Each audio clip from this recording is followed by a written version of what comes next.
Et franchement, ce que je constate, c'est qu'il y a quelques semaines, j'étais venue sur ce plateau et j'avais aussi défendu le référendum d'initiative citoyenne. Et je m'attribuais une volée en me disant non, c'est la chienlit, c'est n'importe quoi, etc. Et vous avez les passages qui sont là pour le prouver.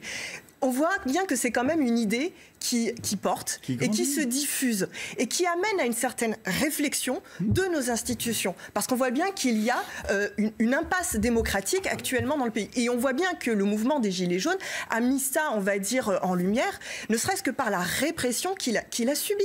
Et donc on voit bien que la démocratie, c'est avant tout... Laissez-moi juste terminer, s'il vous plaît. La répression qu'il a subie, quand on voit qu'il y a eu 2000 gardes à vue, des mains arrachées, je suis désolée, mais il faut le redire. Et ça, c'est un problème. Et on voit bien que les gens... 20 yeux crevés, 20 œils crevés, ça oui, mais dans les rangs de la police également. Et alors, mais un excès en justification. Ça compte pas moins. Mais un excès en justification. Non, moi je voudrais... Non, juste pour terminer, quand même, juste pour terminer, excusez-moi.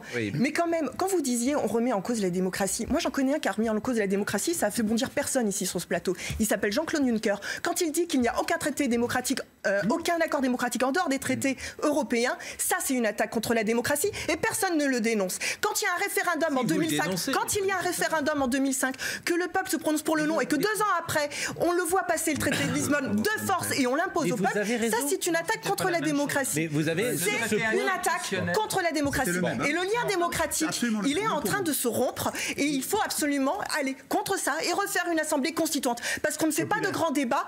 Parce qu'on ne fait pas de grands débats sans que le peuple nous décide à la fin. Mais je suis d'accord.